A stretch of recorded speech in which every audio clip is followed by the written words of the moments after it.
How I met Craig. Interesting story. I'd been friends with Craig's grandfather, Howard Jacobson, for many years. He called me up one day. He had a trust account at the bank. And he called me up and he said, I'd like you to meet my grandson, Craig Novorr, and I'd like you to hire him for the summer. And I said, okay, I'll be happy to hire him for the summer, but I'll get him a job in the bank. He says, no, I want him working with you. I think you're a smart guy. I know you're a smart guy. I want him to learn from the best. So I said, well, we got a problem. I've interviewed like 14 or 15 people we're going to hire, and the chairman of the board wanted me to hire one of the two people that grandfather's on the board and the father's on the board of the other one. And they're big shareholders. They're big clients of the banks. They got big loans and big deposits. But I'll get him a job. He said, no, hire him. You'll see that he's head and shoulders for everybody. Well, the people I interviewed were about my height, about 5'10". Craig walks in and he's like 6'2". See, I'm looking up at him. You are 6'2"? 6'3". 6'3". Craig is 6'3". So I'm looking up. Yeah, he is head and shoulders of everybody else. But the more I talked to him, the more I realized that this is the kind of person I really wanted in my department. The other two were okay. I got them jobs in the bank, and I hired Craig. Made an executive decision. The chairman of the board of the bank asked me which one of the two that he had recommended came into my department. And I said, neither. And he said, well, why not? I told you to hire one of them. I said, I made an executive decision. I put them in another department. I felt like a young man I interviewed was head and shoulders above the two that I was interviewing. So he said, well, I want to meet this young man. I said, fine. So it's an interesting story with this young man, he told me. His grandfather started a business the same year that your grandfather started his bank. And they were not very far apart. So this gentleman walked over and opened an account like the first week that your grandfather had his bank open. It turns out that he kept his account there for many years till he passed away. So he said, I don't know the name of this company, and tell me what it is. So I told him, he said, bye. So he just hung up. That was 10 o'clock in the morning, 2 o'clock in the afternoon, my phone rings. I said, Howard Jacobson. He said, he was number 7. I said, who was number 7? He said, that kid's grandfather was number 7. And I said, really? He said, yeah, really. He was the 7th person in the bank to open an account with my father or grandfather. So he said, I want to meet him. I definitely want to meet him. So when Craig started to work the first day when he came, also it was interesting because he was only coming out of his sophomore year. He had not completed his junior year, which most of our interns are juniors. So I took him out to meet Crosby, and of course Craig is tall, but he had to look up to Crosby, who was like 6'7.5" or 6'8". And so he said, this is the first time I've ever had a 4th generation of one of my first clients, of my grandfather's first clients coming in that is working for me in the bank. So that was very exciting. 3rd generation, actually. Craig worked out very well, and he was very attentive. He was not like most interns who came in right at the bell rang, basically right at 8 o'clock and 8:30 and left at exactly 5 o'clock. So he was there early, and he wanted to stay late. If we were working on a project, he'd stay for as long as it took to finish the project. About 2 weeks before the end of the internship, several people in our department came to me and said, let's hire that guy for full-time when he graduates college. So we did that. First time I met Howard, I was a sophomore at University of Kansas in the business school, interested in the stock market and investments. And my grandfather introduced me to Howard and said I could drive into Kansas City and he would interview me. So I didn't have really any expectations when I went in. I was kind of nervous, went up to his office, and we talked for probably an hour, hour and a half. And then I went back to school. And then Howard called and told me that he was offering me an internship. So I was very excited. It was a great opportunity to start in the trust and wealth management department versus just starting in a kind of a low-level part of the bank. And it was kind of an exciting summer. I started out in the mailroom kind of filing annual reports. Back then we got physical copies of all the annual reports, and they had to be filed in file cabinets so the analysts could find them. And so you learned a lot about different companies, who was public, who owned who.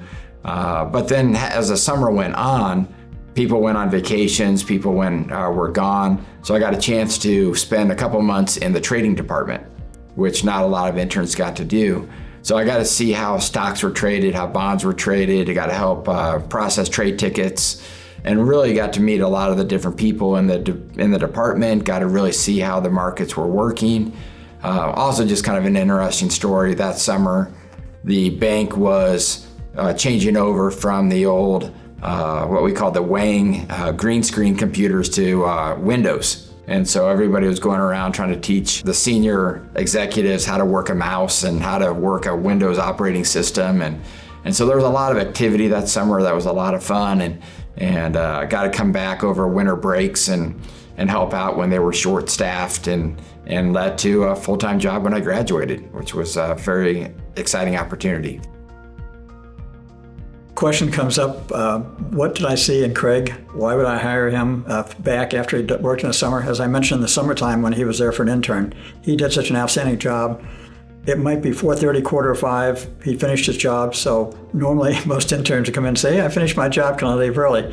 Craig would come in and say, I finished my job, what can I take on now? And I said, well, it's 4:45, just go home. He said, no, I want to work. So if I didn't have something for him to do, he would walk around our department asking investment managers or some of the assistants, is there anything I can do to help you till 5 o'clock? And if you want me to stay, I'll stay longer. And a lot of times he was there until 5:30 or 6 o'clock getting work done, or he'd come in early the next morning to get something done for a meeting. Everybody just had this feeling that he was a team player and he could be a good addition to our department. Craig, when we hired him at 21, he looked like he was about 16 years old. And I didn't feel like we wanted him in front of clients at that time. Waited a little while. And everybody else in the department had gray hair, basically. And here's some kid looks like he's 16, but he's really 21, but a very smart 21-year-old. So I put him in the trading department, stock trading, and learned bond trading for a while. I also let him work in the research department a little bit. We had 5 analysts at the time. All of them had their MBAs, and most of them had their CFAs, certified or chartered financial analyst. So he learned a lot about that, and I felt like this is going to round him out to make him a better person. And about 18 months later, I was getting swamped under with business, so I decided I needed to have a full-time assistant portfolio manager working with me and also a full-time secretary. So I arranged to have Craig come out of the trading department to work with me and start training him to be a portfolio manager. And it was busy. I was very busy, but he started taking a load off of my shoulders. And I gave him 100 accounts to work with at the beginning. I had 330 accounts I was dealing with, managing about $750 million. And it's very difficult to try and meet 4 times a year with that many people. So I brought Craig to some of the meetings with clients and let him see what type of questions the clients asked and what type of answers to do. And we talked about it for over a period of weeks of all the different questions I've heard. And of course, I can't cover all of them with him and everybody's going to be different. But he's a very fast thinker on his feet and came up with good answers on his own. He was very proficient and worked out well. And the younger clients really went to him and liked him. And then eventually the older clients started coming to him also because he's very sure of himself, he's very knowledgeable, and he's not afraid to make a mistake. And if he made a mistake, he admitted, well, I made a mistake on that, I didn't do enough research. And so he learned, as most of us learn over a period of time, think before you speak and also do a little bit of research before you give an answer you aren't sure of. I got busy. I was always busy down there. In fact, my hours usually were 7 to 7:30 in the morning until sometimes 6 o'clock at night. And I put in a full day down there, and I was active in organizations on top of that. But I felt like I really needed some additional help. And so I took Craig out of the trading department and made him my assistant. He became assistant portfolio manager. Number one, he was the youngest person in the department, but he definitely became the youngest person involved in portfolio management and working with clients. Craig was a fast learner. He did a good job of learning and studying and working with people in the investment department, bonds, stocks. He learned a little bit about options. You didn't learn about options back there, did you? No, commercial paper, treasuries. Treasuries. Yeah. Tax-free bonds, taxable bonds. He also spent some time working with our research analysts to learn about what they're doing and could write a decent report. He wrote a couple of reports over a period of time just to experiment with it and see what he could do.